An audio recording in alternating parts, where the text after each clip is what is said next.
What's up, guys? This is the Osmo.com Night Shift Podcast. We got a 14-game slate in total for Saturday, September 8th. Split slate, of course, for Saturday. It'll be 6 games early, 8 games on the main slate. Get to Osmo.com. Check out all of our content for MLB and NFL. Osmo will have his lineup card article out, I believe. We'll have ownership projections, rankings. Should have ownership projections for NFL by Saturday. So probably by the time you're listening to this, actually, EMAC and I will have a show probably around the same time we did it last Saturday. So I would guess around 1 Eastern or so, covering both slates. So let's get into this. We'll start with Texas and Oakland. We've got Yoander Mendez going up against Edwin Jackson. Mendez, not someone I'm overly impressed with or even impressed with at all. I want to target against him with some Oakland bats. I love this Oakland team as of late. So I'll be looking at Chapman, Chris Davis, Stephen Piscotty, and this guy Luriano I like a lot. And he's 3,800. He's hitting low in the order, but he's been crushing. So I like targeting him once again. Edwin Jackson, 8K. I mean, he's just a whatever play for me. Like, if I make 150 for this and he ends up on a few, I just have no issue with it. But I'm not going to be looking to get a bunch of Edwin Jackson exposure. I don't really want to target the Rangers. Jackson's been good enough at kind of limiting hard contact where he's not someone that I'm just like, oh, Edwin Jackson's on the slate. Got to stack up these Rangers. No, and the Oakland bullpen has been very good as well. So another deterrent for the Rangers bats. All right, next game is Houston and Boston. We have 2 solid pitchers on the mound in Charlie Morton and Eduardo Rodriguez. Morton has had some struggles of late, and he is much better against lefties. On the season, he has a 36% K rate against them, 330 xFIP. I mean, just really impressive numbers for a righty against left-handed hitters. So I am targeting him with Mookie Betts and JD Martinez. I don't think I can get to playing Morton. But kind of in this 9K tier, there isn't much on the early slate. So I wouldn't be like opposed to playing Morton. I think I would just rather get up to Flaherty if I'm going above 9K. So Rodriguez, 10K, no interest in him. He's got to be ultra efficient. And he usually is not. I mean, last start he had 12 Ks on 90 pitches. That was against the White Sox. This is going to be a little bit different against the Astros. And, I will not be going to Eduardo. I just love the Houston bats as of late, especially against lefties. They're just crushing them over the last month. A 164 WRC plus, 238 ISO. I mean, they're not striking out. They're just super, super tough right now. And I'm going to keep riding them and hoping they can get the job done against lefties once again. Cleveland and Toronto, we have Adam Plutko going up against Sean Reed-Foley. Plutko, 6,800. I would have to imagine he's going to be chalky here. You see all these righties in the Toronto lineup. I'm not super comfortable with Plutko as chalk, but if he's in the 15 to 25% range, I think I'm probably going to have some of him. He really struggles with lefties. There's no doubt about that. So if Morales and Smoke and McKinney are in there, and even that new guy, I think his name's Rowdy or something, he played on Thursday night, and I played a bunch of him, and he hit a bunch of extra base hits, but I know he is a good prospect. So I will be looking to play him if he's in the lineup, and I don't have his name in front of me, but I know he has an interesting first name, so we'll talk about him on the show. I'm sure EMAC will have some thoughts about him as well. Reed-Foley, 7K, just too tough of a matchup for me to want to play him here against Cleveland with Lindor, Brantley, and Ramirez in there, so I will be avoiding Reed-Foley. Padres and Reds, we've got Robbie Erlin going up against Matt Harvey. Erlin, 4,800. Looks like an okay punt option. I actually think Erlin is pretty good, and I've kind of changed my tune on him. There's one guy really, really worried about here, and that's Eugenio Suarez, one of my favorite guys to play in DFS. But outside of him, you're getting Votto and Jeanette and Schebler from the left side. Barnhart isn't all that scary. Neither is Billy Hamilton. until he gets on the base paths. So I like Erland if the weather is going to cooperate here. The problem is 65% chance of rain at game time, super humid. So who knows, but I am interested in Erland a little bit. Harvey, 6,600. I don't think he is a terrible play here. He's going to get a righty-heavy Padres lineup. Harvey has been fine against righties since coming over to the Reds, and he's done a good job limiting hard hits. 125 whip is respectable. Not walking guys, so I can't believe it, but I am considering Matt Harvey on this early 6-gamer on DK. Cardinals and Tigers, we have Jack Flaherty going up against Matt Boyd. Flaherty 10-8. I think he's underpriced here. I'm going to have a ton of Flaherty. He's just so good right now. Swinging strike rate is insane his last couple months. He's going to get one of the worst lineups you could imagine in the entire MLB. A bunch of righties. I'm seeing 5 of them right now. It could be 6, though. And then the lefties he gets to face are Adduci, Victor Martinez, Nico Goodrum, Candelario. I mean, very much strikeout upside, or a lot of strikeout upside here for Flaherty. He's been my guy lately, and I'm going to continue to play him here. He should be one of the highest owned players of the slate. David Hess. We should probably talk about Matt Boyd. Boyd against the Cardinals. That's just an avoid for me. I love the Cardinals bats here. Ozuna, Martinez, Munoz, Paul DeJong is one of my favorite plays at shortstop for 4,100. And then Yachty, anytime he's against the lefty, 3,800. He has my interest. Baltimore and Tampa, last game of the early slate. David Hess going up against an opener for the Rays. We don't know. And then it's either going to be Yanni Chirinos or Ryan Yarbrough. So if it's Chirinos, I think that he is a really, really fun play in GPPs, especially if he's not going to be the starter, which he hasn't been. They let him go deep. He can strike out righties. And I think he is just a really, really solid pitcher. And this is a dream matchup for a guy that can strike out righties like Chirinos. I don't have his price in front of me, but I will look that up.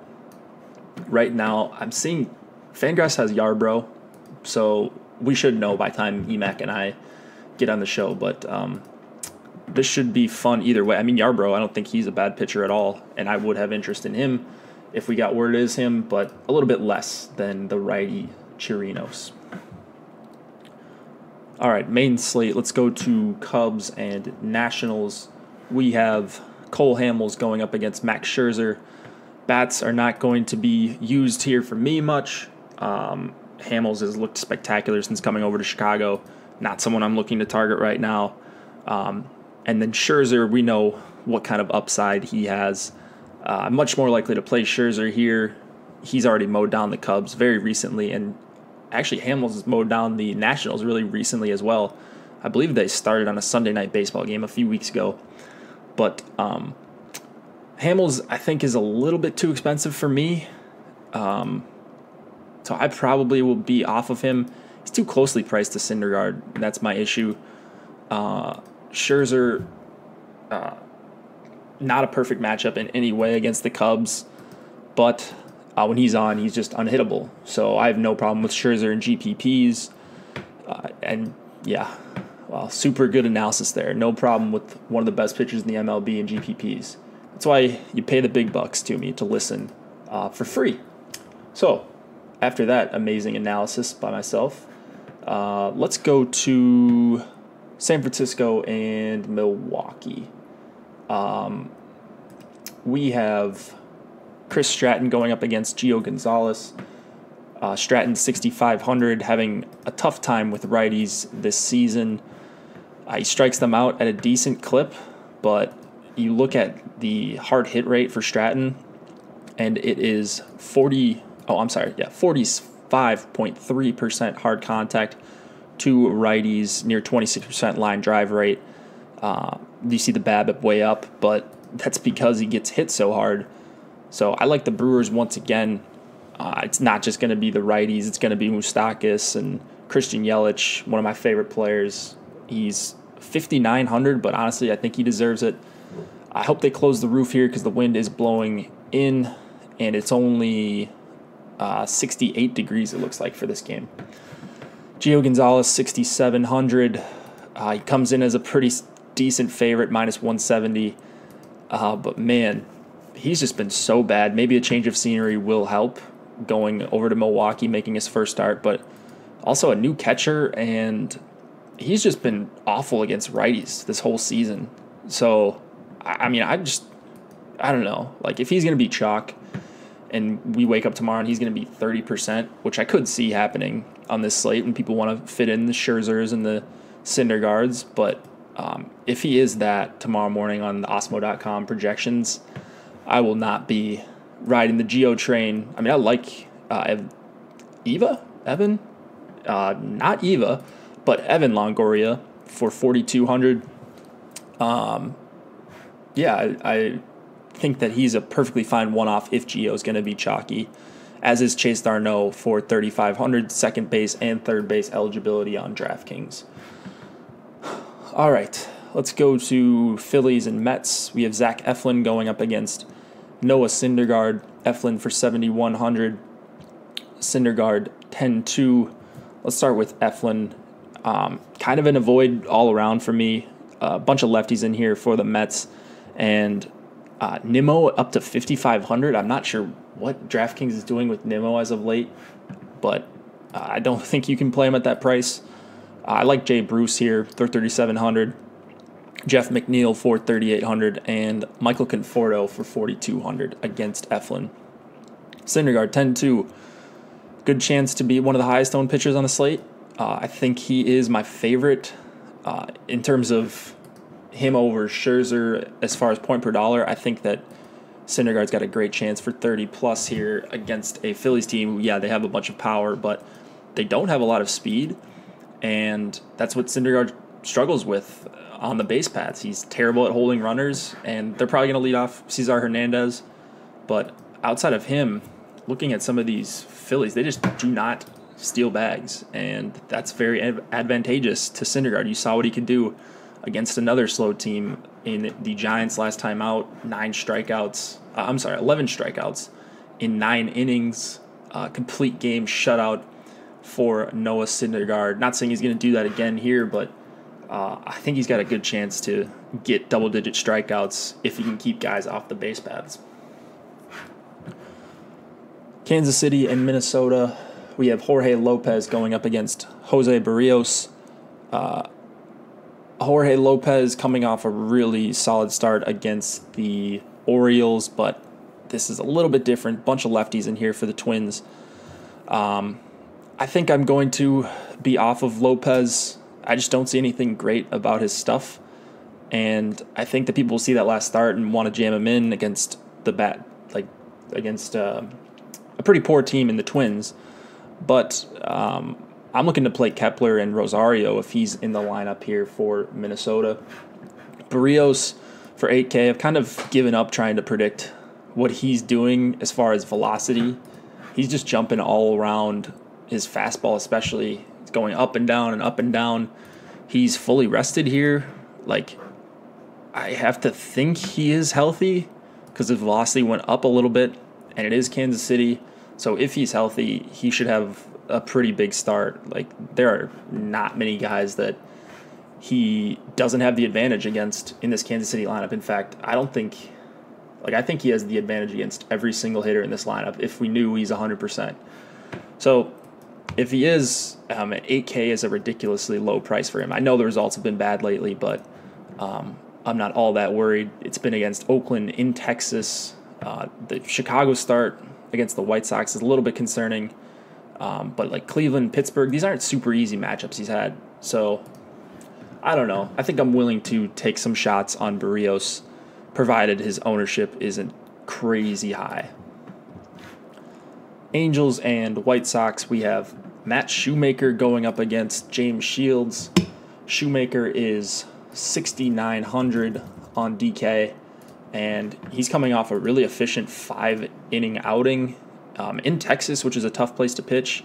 Got a really good amount of chases, 37% in that start. So he threw 62 pitches. That would probably give him 75, 80 as a max here. I don't know if that's enough for almost 7K on DraftKings, even against the White Sox. I mean, you have to be super efficient. And then even if he is, like even if he goes 6 innings, 6 strikeouts, and 75 pitches, he's still not killing you. As far as if you're fading him, you can deal with 6 innings, 6 strikeouts. So I'm kind of, I looked at Shoemaker at first and I wanted to play him, but just trying to get a feel on his pitch count, I don't think I'll end up on him. Shields, 6,400. The Angels will be popular here. I'm not going to Shields, but I'm probably going to limit my Angels exposure. Cole Calhoun for under 4K will be one of the highest owned guys on the slate.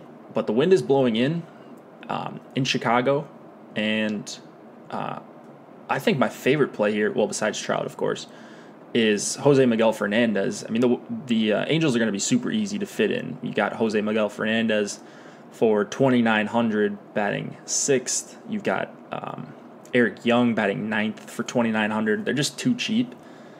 So I understand it, but I think they're going to be a little bit over-owned once we get to lock time. Dodgers and Rockies in Coors Field. Walker Buehler going up against Kyle Freeland. Buehler 7,800.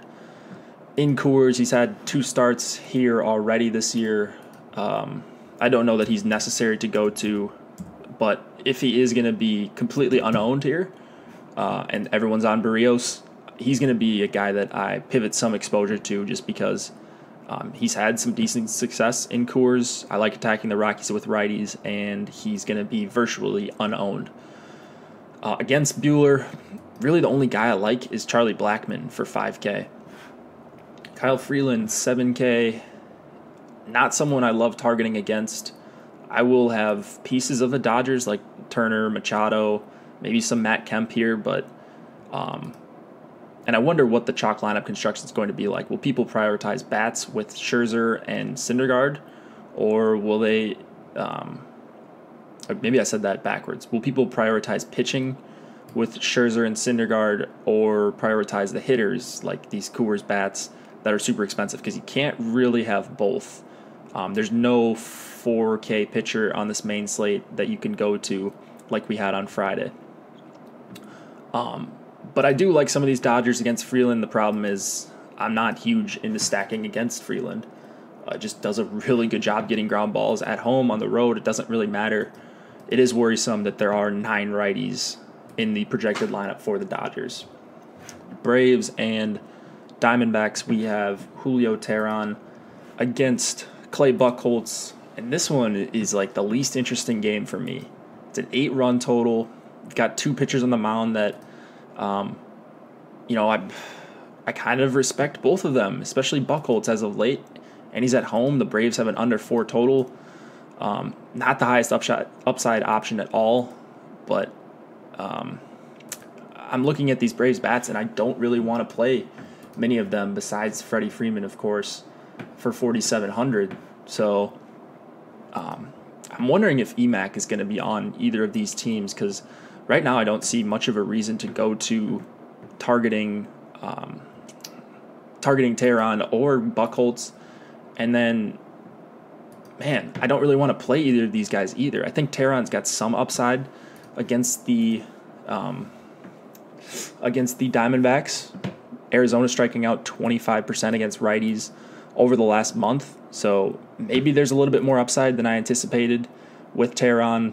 But right now, just a pretty uninteresting game, and one that I think we're going to need to dig into a little bit more tomorrow.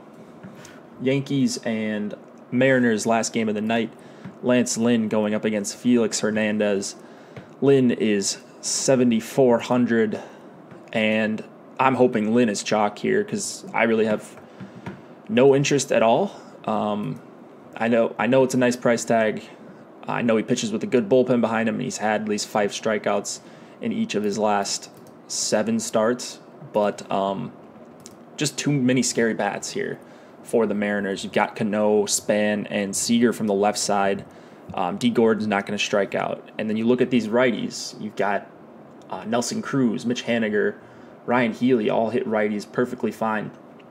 So I'm off Lynn. I'm hoping he gets some steam just because it's a good park. But, yeah, some Seattle bats here for sure. The problem is you can't really full stack. I mean, you can full stack against the Yankees. You can do anything in MLB DFS. But you're going to need them to jump on Lynn really early to avoid the best bullpen arms. And even the quote-unquote bad bullpen arms for the Yankees aren't really bad. They're just less elite than the rest of the guys. Felix, 6,300. I don't hate playing Felix at home whenever he's somewhat cheap and unowned. I won't play Felix Chalk, and he burned me not last time out, but it was, let's see. Yeah, it was last time out. Félix Hernández, there we go. So looking at his Fangraphs page, plate discipline stuff. No, it wasn't last time out. It was in San Diego. Yeah, he went 7 innings, 9 strikeouts, gave up 2 earned runs. Nothing super impressive for plate discipline, but the results were good. And I remember just being on the opposite side because I don't play Felix on the road. He's had 2, he was okay against Oakland. That's a tough matchup as of late. He went 5 innings, 4 earned runs. Now he gets a bunch of righties here for the Yankees, 6 righties, and guys that definitely will get you strikeouts. Stanton over 30%, Gleiber, Luke Voigt, if he's in there. Those guys are over 25% K rate. Sanchez strikes out a bunch. Gleiber Torres as well. So, did I mention Gleiber already? I said Gleiber twice, I think. But anyways, I don't think Felix is that bad of a GPP play. I think I prefer him over guys like Shoemaker and James Shields and Jorge Lopez, and there isn't much to choose from, and Gio Gonzalez, based on their ownership that I have in my head. But, yeah, cannot believe I'm considering Felix here. But that's what the slate kind of calls for, in my opinion. So that'll do it for the night shift. Hope you guys enjoyed this. Tune in to EMAC and I's show tomorrow morning for the MLB DFS strategy video. We'll have a live chat. As always, you can hit me up in Slack. Hit me up on my Twitter DMs if you got any questions. And I will see you tomorrow, early afternoon on the East Coast.